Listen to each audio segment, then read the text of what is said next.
दोस्तों बहुत बहुत स्वागत है आपका हमारे YouTube चैनल ट्यूटर विजन पर।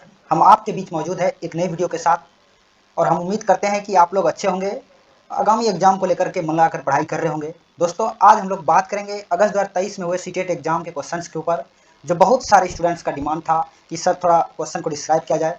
तो इसलिए चलिए शुरू करते हैं बिना देरी के। और जो भी हमारे इस चैनल पर नए हैं, हम उससे गुजारिश करते हैं कि चैनल को सब्सक्राइब जरूर कर दें और अगर वीडियो अच्छा लगे तो उसको लाइक कर दें। सबसे पहला नंबर क्वेश्चन है, निम्नलिखित प्रश्नों के उत्तर के लिए सही और उचित विकल्प। 4 विकल्प दिए जाएंगे क्वेश्चन के, उसमें से एक विकल्प को चुनना है। तो सबसे पहला क्वेश्चन आपका है कि 24 ml घनत्व और 6 ml आयतन वाली वस्तु का द्रव्यमान क्या होगा। इसका सही जवाब आपका हो जाएगा। आप जानते हैं कि इसका द्रव्यमान निकालने के लिए आप क्या करते हैं, द्रव्यमान निकालने के लिए आप m = d × v, यानी कि मैस इक्वल टू होता है डेंसिटी इंटू वॉल्यूम। तो आपका डेंसिटी कितना है, डेंसिटी 24 है और वॉल्यूम 6 है। इस तरह से आपका हो जाएगा 144, यानी आपका ए नंबर ऑप्शन सही ऑप्शन है। तो चलिए आते हैं दूसरे वीडियो पर। निम्नलिखित कथनों को पढ़िए तथा सही विकल्प का चयन कीजिए। ये कथन वाला क्वेश्चन है और इसमें एक नंबर कथन है, दाब लगाने पर गैस को आसानी से संपीड़ित किया जा सकता है। कारण दिया गया है, जब हम किसी गैस पर दबाव लगाते हैं तो गैसीय कणों के बीच अंतराणु का स्थान कम हो जाता है और ये आसानी से संपीड़ित हो जाता है। बिल्कुल सही बात है। तो चलिए ऑप्शन ढूंढते हैं। ए सही है परंतु आर गलत है। ए और आर दोनों सही है परंतु आर एक ही सही व्याख्या नहीं है। तो नहीं है, बिल्कुल नहीं है। और चलिए सी नंबर पे आते हैं, गलत है परंतु आर सही है और ए और आर दोनों सही है तो आर एक ही सही व्याख्या करता है। तो 4 नंबर ऑप्शन आपका सही ऑप्शन है।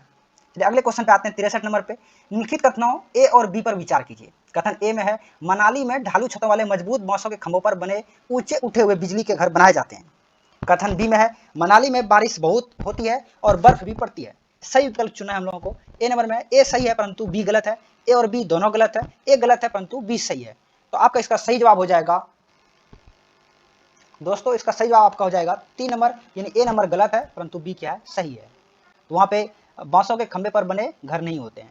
तो चलिए 64 नंबर क्वेश्चन पे आते हैं। स्तंभ वाला क्वेश्चन है, इसमें मिलान करना है स्तंभ ए का स्तंभ बी के साथ। तो जीरा इसमें हमको कैसे पढ़ना है, इसको आप ये ध्यान में रखिएगा कि जीरा कहाँ पे पाया जाता है और किस तरह का होता है। तो स्तंभ बी में उसका ऑप्शन ढूंढेंगे। क्या जीरा जो है कील की तरह दिखता है, ये गलत है। दक्षिण अमेरिका से उत्पत्ति, ये भी गलत है। पीले रंग का, ये भी गलत है। तो कैसा होता है, छोटा परंतु खुशबूदार होता है। इसका डी नंबर हो जाएगा। और फिर बी का क्या होगा, केसर। केसर जो है वो पीले रंग का होता है, ये सही है आपका। मिर्च जो है दक्षिण अमेरिका से लाया गया और लौंग जो है कील की तरह दिखता है। तो आप देख लीजिए कौन सा हुआ, ए का 4, बी का 3, सी का 2, डी का 1। तो इस तरह से आपका 4 नंबर ऑप्शन सही ऑप्शन हो जाएगा। 65 नंबर पे आते हैं। बंगाल की खाड़ी का तटवर्तीय राज्य केंद्र शासित प्रदेश है। बंगाल की खाड़ी आप जानते हैं, ये आपका इंडिया का मैप है और ये जो क्षेत्र है वो बे ऑफ बंगाल कहलाता है। तो इस इलाके का बात किया जा रहा है। तो इस इलाके में अगर बात किया जाए तो उसका तटवर्तीय क्षेत्र आपका हो जाएगा उड़ीसा है। बिल्कुल आप जानते हैं उड़ीसा, वही उड़ीसा जहाँ पे चिल्का लेक झील पाया जाता है। भारत की सबसे खारा पानी का सबसे बड़ा झील जो है उड़ीसा के अंदर पाया जाता है, चिल्का झील। खैर आते हैं 66 नंबर क्वेश्चन पे आइए। जंगलों के बारे में निम्नलिखित कथनों पर विचार कीजिए। ए नंबर ऑप्शन है, कुड़ुक भाषा में तोरंग का मतलब जंगल है, ये सही है आपका। इसके अलावा आते हैं दूसरे पे, झारखंड में ग्राम परिषद पंचायत लॉटरी के माध्यम से तय कीजिए। ये झारखंड का नहीं होता है। जंगल अधिकार कानून 2007 उन लोगों के अधिकार दिलाता है जो कम से कम 15 वर्ष, नहीं ये भी गलत है। और मिजोरम में लगभग 3/4 लोग जंगलों में जुड़े हुए हैं। तो चलिए इसका जो सही जवाब आपका हो जाएगा, आपका ए नंबर हो जाएगा और उसके बाद फिर डी नंबर हो जाएगा। सॉरी कितना नंबर है, 66 नंबर। 66 नंबर क्वेश्चन का आपका ए और डी हो जाएगा। तो आपका हो जाएगा ये जाएगी 1 नंबर। 67 में आते हैं, पौधों के निम्नलिखित मुख्य कार्यों पर विचार कीजिए। ए नंबर में भोजन का उत्पादन और भंडारण करना और बी नंबर में पौधों को शक्ति और सहारा देना, पौधे के अन्य भागों और जड़ों से जल और खनिज का स्थानांतरण करना तने का यह के मुख्य कार्य है। ए बी सी, केवल ए और बी, केवल बी और सी, ये 4 नंबर। तो हम लोग देखते हैं 67 नंबर का आपका सही जवाब आपका हो जाएगा।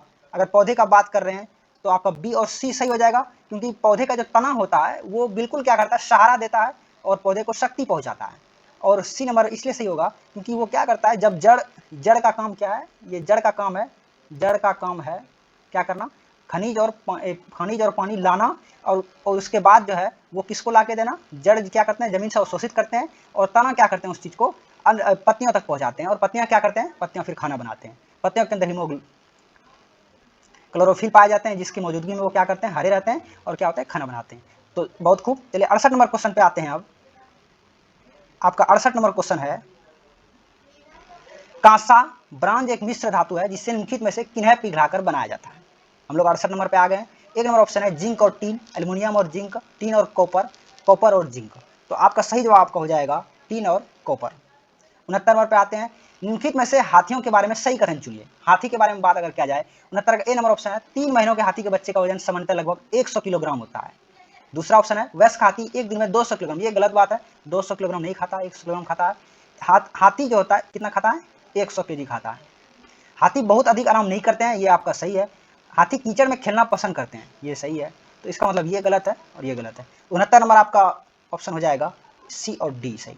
चलिए आते हैं 70 नंबर पे, बिहार राज्य के लोगों के लिए निम्नलिखित में से मधुमक्खी पालन कार्यक्रम आरंभ करने के वर्ष की सर्वश्रेष्ठ अवधि चुनिए। तो बिहार राज्य के अंदर जो है मधुमक्खी पालन जो होता है वो किस महीने में होता है? अगर हम लोग मधुमक्खी पालन का बात करेंगे तो ये किस महीने में होता है? अक्टूबर से दिसंबर के बीच में होता है। चलिए अब आते हैं हम लोग 71 नंबर पे। 71 नंबर क्वेश्चन है, रामा प्रत्येक शाम को अपने दोस्तों के साथ क्रिकेट खेलता है, वह क्रिकेट खेलने में कौन सी ऊर्जा का उपयोग करता है? एक नंबर है ध्वनि ऊर्जा, मांसपेशियों की ऊर्जा, प्रकाश ऊर्जा, रासायनिक ऊर्जा। तो इसका सही जवाब आपका हो जाएगा मांसपेशियों की ऊर्जा, क्योंकि क्रिकेट खेलने में मांसपेशियों की ऊर्जा का इस्तेमाल होता है। 72 नंबर में आते हैं, निम्नलिखित में से कौन सी असम में खाए जाने वाले चावलों की एक सामान्य किस्म है जो पकने के बाद चिपचिपे या स्टिकी हो जाते हैं? 72 नंबर में आप देख सकते हैं, पोन्नी चावल, बोम्बा चावल, बोरा चावल या फिर अरबोरिया चावल। तो 72 नंबर में आपका सही जवाब हो जाएगा 3 नंबर, बोरा चावल एक ऐसा चावल है जो बनाने के बाद क्या होता है, पकने के बाद क्या होता है, चिपचिपा हो जाता है। 73 नंबर पर अगर बात किया जाए तो इसका आपका, जब हम ईंधन जलाते हैं तो हमें प्राप्त होती है, क्या प्राप्त होते हैं भाई? एक नंबर में प्रकाश एवं ध्वनि ऊर्जा, यांत्रिक एवं प्रकाश ऊर्जा, केवल प्रकाश ऊर्जा, उष्मा एवं प्रकाश ऊर्जा। हम जब बात करते हैं ईंधन जलाने का, तो ईंधन जलाने से हमें क्या प्राप्त होता है? ईंधन जलाने से हमें क्या प्राप्त होता है? उष्मा एवं प्रकाश ऊर्जा प्राप्त होता है। सांपों के बारे में गलत कथन को ढूंढना, यहाँ पे आप गलत को ध्यान में रखिएगा। जब भी किसी क्वेश्चन में देखिए हमेशा कोशिश कीजिए कहीं गलत का ऑप्शन तो नहीं है, और गलत का ऑप्शन है तो आप गलत ऑप्शन को ढूंढेंगे। सबसे पहला ऑप्शन इसमें देख रहे हैं, वे अपने शिकार को चबा कर खाते हैं, यही आपका गलत हो जाता है। सांप कभी भी अपने शिकार को चबा कर नहीं खाते हैं। तो चलिए आपका आंसर हो गया 1 नंबर सही। आते हैं अगला, गुजरात के सापेक्ष उत्तर प्रदेश और आंध्र प्रदेश की क्रमशः स्थितियां है। गुजरात के सापेक्ष अगर बात किया जाए तो आप हमेशा कुछ चीज़ों का ध्यान रखेंगे मैप के अंदर, ऊपर नॉर्थ होता है, नीचे साउथ होता है, और अगर इस साइड का बात किया जाए ईस्ट और इस साइड का बात किया जाए तो वेस्ट। तो इस हिसाब से आप अंदाज़ा लगा लीजिए इंडिया के मैप के ऊपर। आपको इंडिया के मैप के बारे में पता होना चाहिए कि किस तरह कहाँ पे गुजरात होता है। ये आपका गुजरात का इलाका है, तो इसका सही ऑप्शन आपका हो जाएगा 72 नंबर में, गुजरात के सापेक्ष उत्तर प्रदेश और आंध्र प्रदेश की स्थिति के बारे में बात हो रहा है। उत्तर प्रदेश हम जानते हैं कि क्या है, बिहार से सटा हुआ है। कहाँ पे सटा हुआ है? बिहार। तो समझिए कि इस जगह बिहार है, अगर इस जगह बात किया जाए तो बिहार से सटा हुआ है, तो इस जगह तो सापेक्ष और आंध्र प्रदेश के बारे में अगर बात किया जा रहा है तो 72 नंबर में आपका सही आंसर हो जाएगा 2 नंबर, यानी उत्तर प्रदेश और उत्तर पूर्व और दक्षिण पूर्व। बहुत खूब। चलिए 76 नंबर में आते हैं आपका, अनीता परिवार थीम को पढ़ाने के लिए इकाई योजना तैयार करती है, निम्नलिखित में से कौन सा उसकी इकाई योजना का शीर्षक होगा?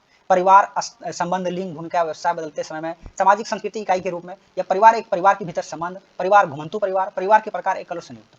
तो इसका आपका सही जवाब हो जाएगा 76 नंबर का।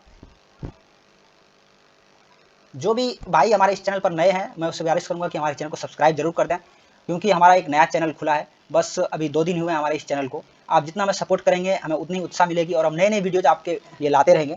चलिए आते हैं क्वेश्चन के ऊपर। 76 नंबर, 76 नंबर में आपका सही जवाब हो जाएगा 1 नंबर, परिवार संबंध, लिंग, भूमिका, व्यवसाय बदलते समय में, सामाजिक संस्कृति इकाई के रूप में। आपको मैं एक बहुत गुण की बात बता दूं कि जब भी सीटेट में कुछ क्वेश्चन अगर समझ में आपको नहीं आ रहा हो एग्जाम के दिन, तो आपको हमेशा ये प्रीफर करना है कि जो भी ऑप्शन बड़े होंगे उसको आपको प्रेफर करना है। हालांकि ये हर बार परफेक्ट नहीं होता ये चीज़ें, लेकिन आपको ये चीज़ें ध्यान में रखी जा सकती है।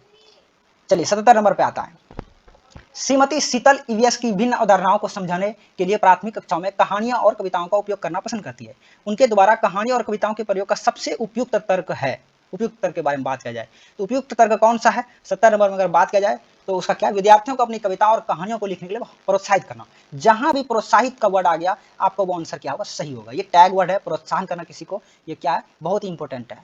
चलिए अगले नंबर पे आते हैं, प्रोत्साहन करना सही है। इसके बाद जैसे कि इसमें क्या है, ये असल में विकल्प के अंदर है। तो चलिए दूसरा इसका पढ़ लेते हैं, ईवीएस के पाठ्यक्रम को पूरा करना, साथ ही साथ विद्यार्थियों को स्कूल में आने से नहीं, विद्यार्थियों को भाषा संस्कृति विविधता के बारे में जागरूक बनाना, पाठों को अधिक संवादात्मक, सुखद और दिलचस्प बनाना। बिल्कुल ये आपका सही जवाब है कि उसको सुखद बनाया जाए। 77 का आपका सही जवाब हो जाएगा बी, सी और डी, यानी ये आपका सही है और ये भी सही है। चलिए 78 पे आते हैं आपका, निम्नलिखित में से कौन सा विकल्प कक्षा 1 से 5 तक ईवीएस पढ़ाने का एक मुख्य उद्देश्य है? 1 से 5 तक ईवीएस को पढ़ाई क्यों जाता है, तो इसका मुख्य उद्देश्य क्या है? नंबर 1 पे अगर आया जाए ऑप्शन, शिक्षार्थियों को कक्षा के अधिगम को स्कूल के बाहर के जीवन से जोड़ने में मदद करना। स्कूल से बाहर, बहुत अच्छा जवाब है ये। और इसके अलावा 78 का अगर बात किया जाए 1 नंबर सही है। चलिए वेरी गुड। 79 में आते हैं, निम्नलिखित कथनों को पढ़िए तथा सही विकल्प का चयन कीजिए। ये स्टेटमेंट वाला क्वेश्चन है। स्टेटमेंट वाला क्वेश्चन बहुत ही महत्वपूर्ण क्वेश्चन होते हैं, इसको थोड़ा ध्यान से पढ़ना होता है। ईवीएस के सीखने के को अवलोकन, पहचान, वर्गीकरण आदि से संबंधित प्रक्रिया कौशल के लिए उन्मुख होने की आवश्यकता है। अब कारण देख लीजिए, विभिन्न प्रक्रिया कौशल प्राप्त करने के माध्यम से ईवीएस के सीखने के परिणामों को हासिल करने की संभावना होती है। तो यहाँ पे बात किया जा रहा है कि ईवीएस को सीखने में अवलोकन, पहचान, वर्गीकरण यानी क्लासिफिकेशन करना, किसी चीज़ को अलग अलग वर्गों में बांटना, उसको पहचानना, उसको ऑब्जर्व करना, ये सारी चीज़ें जो आवश्यकता है। अब कारण में अगर बात किया जाए तो ये उसका परिणाम हासिल करने की संभावना इससे होती है। तो चलिए इसका सही जवाब ढूंढते हैं। सही जवाब आपका हो जाएगा 4 नंबर, ए और आर दोनों सही है, आर ए की सही व्याख्या है। चलिए वेरी गुड।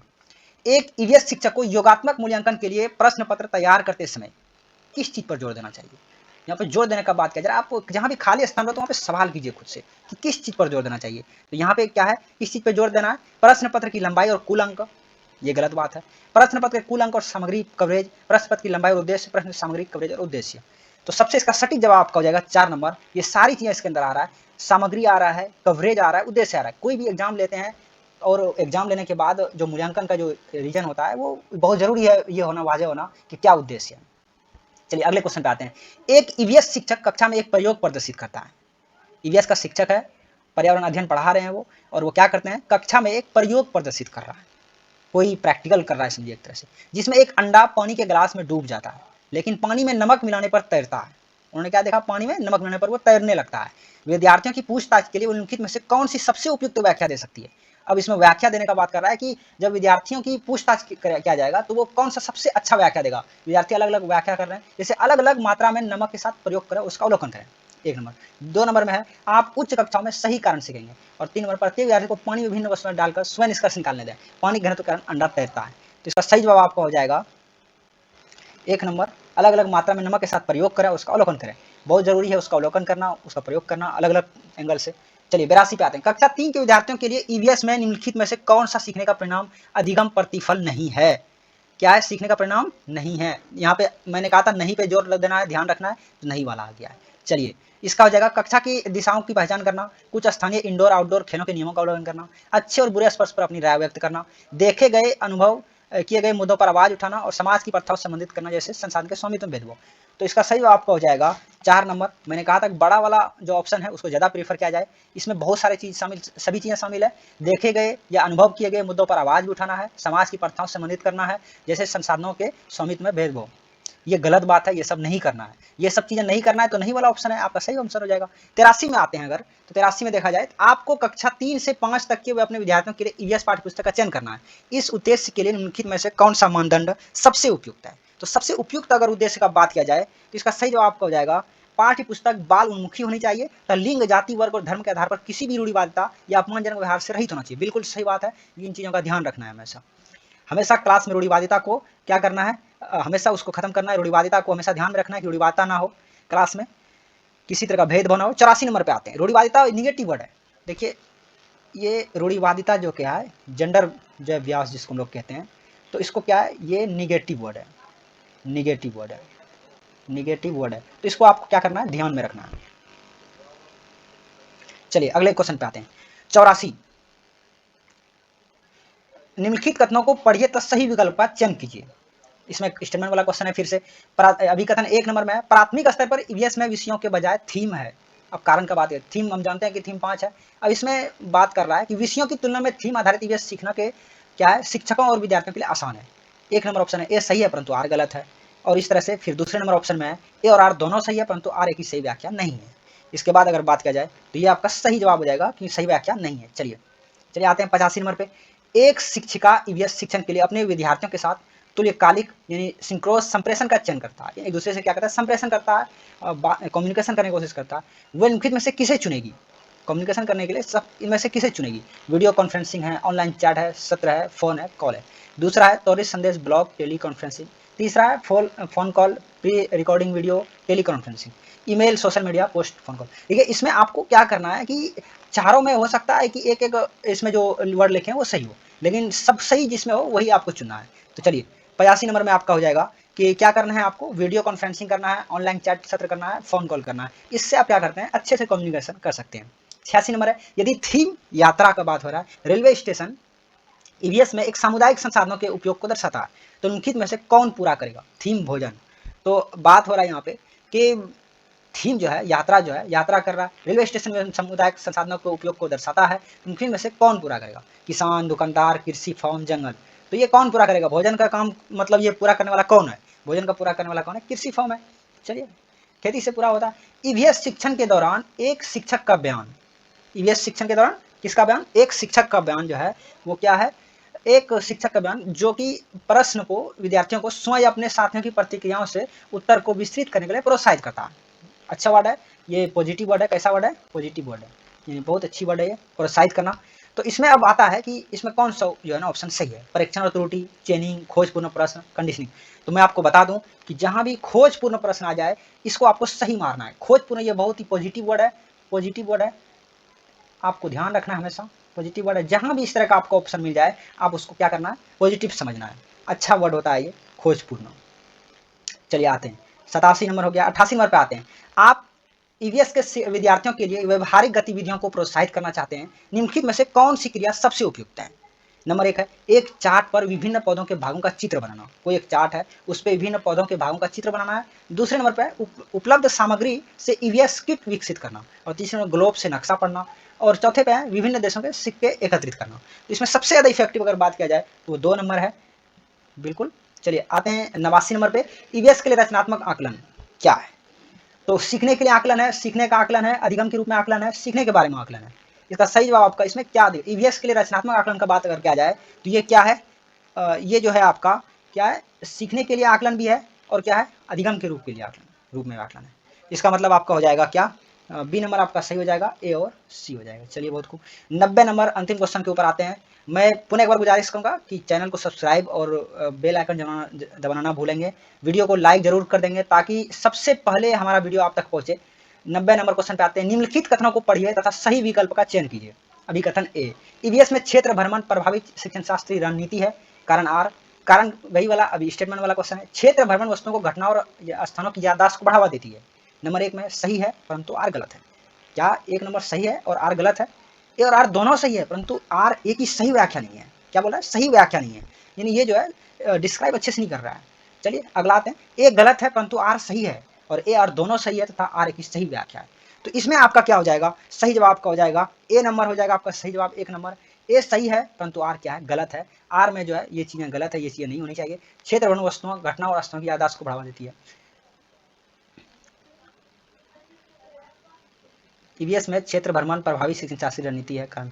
तो मेरे भाइयों, आपको आज का सेशन कैसा लगा? हम गुजारिश करते हैं आपको बहुत अच्छा लगा होगा और आप हमारे चैनल को सब्सक्राइब जरूर कर देंगे और वीडियो को लाइक जरूर कर देंगे। चलिए थैंक यू।